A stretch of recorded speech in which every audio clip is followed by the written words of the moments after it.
तो गाइस आज के वीडियो में मैं आपको बताने वाला हूं, अगर आपके पास सेमी ऑटोमेटिक वॉशिंग मशीन है और आप वॉश टब में कपड़ा धोने के लिए पानी भरते हैं तो पानी जो है वो बह जाता है। वो पानी क्यों बह जाता है और उसका कारण क्या होता है वो आपको इस वीडियो में बताऊंगा। आप बहुत ही आसानी से अपने घर में अपने वॉशिंग मशीन को रिपेयर कर सकते हैं। ये देख सकते हैं आप, मैंने वॉश टब में पानी भरा है और ये जो पानी आप देख सकते हैं पास से बहुत जल्दी ये बह जा रहा है। वो भी इसमें जो है ड्रेन आप देख सकते हैं, ड्रेन मैंने नहीं किया है, ये रिंस में है।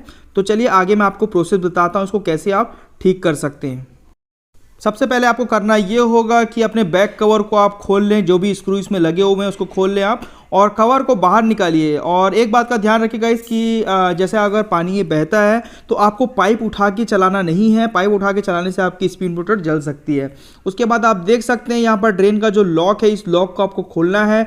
एक्चुअली में जो ये मशीन है इसमें लॉक नहीं है, तो इसको ये टाई से मैंने फिक्स किया हुआ है इसे, तो ये नहीं खुलेगा। तो अगर आपके यहाँ लॉक है तो आप बहुत ही आसानी से इसको खोल सकते हैं और ड्रेन रस्सी को ड्रेन कॉक रॉड से अलग कर लें।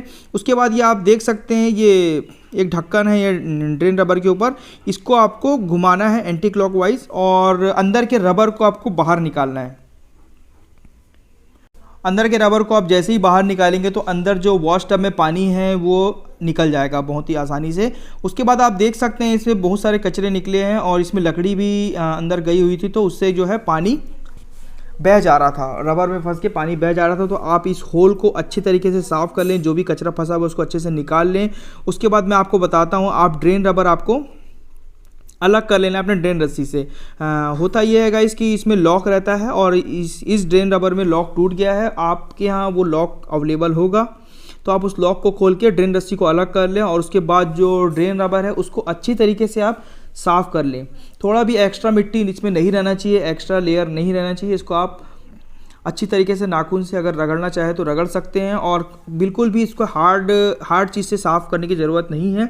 अगर आप हार्ड चीज़ से अगर साफ़ करते हैं तो रबर फटने का चांस है और रबर आपको चेंज करना पड़ जाएगा।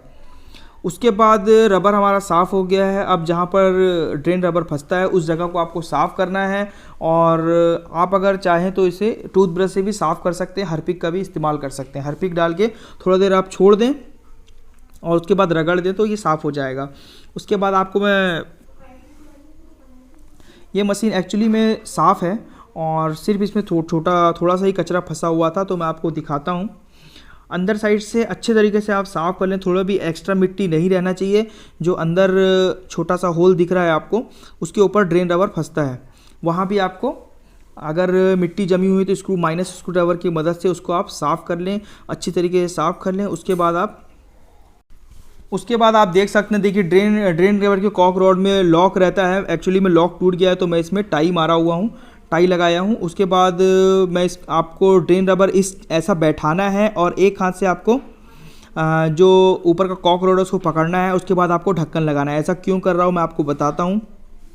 अगर आप सीधा लगा देंगे तो पानी लीकेज होगा और ढक्कन के ऊपर साइड से पानी फेंकने लगेगा जब भी आप ड्रेन करेंगे। तो उसके टाइट करने के बाद मैं आपको दिखाता हूँ।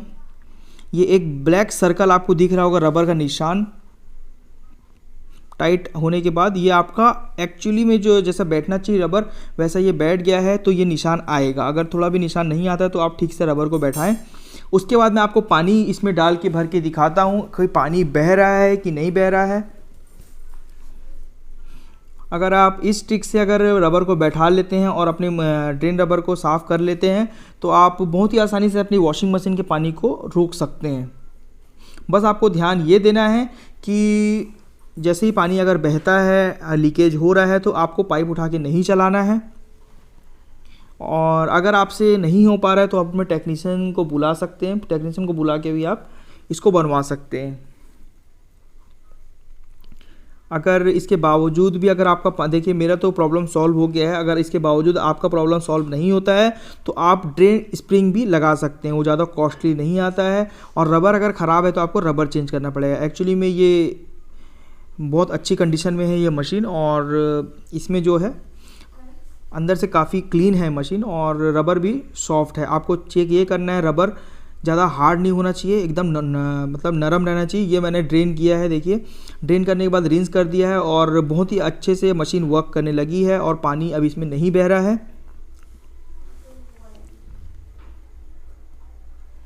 आप अपने घर में बहुत ही आसानी से इस प्रॉब्लम को सॉल्व कर सकते हैं।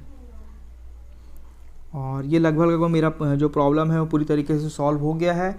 अब मैं इसके बैक कवर को लगा देता हूँ और उम्मीद है आपको मेरा वीडियो अच्छा लगा हो तो उसे लाइक ज़रूर कर दें।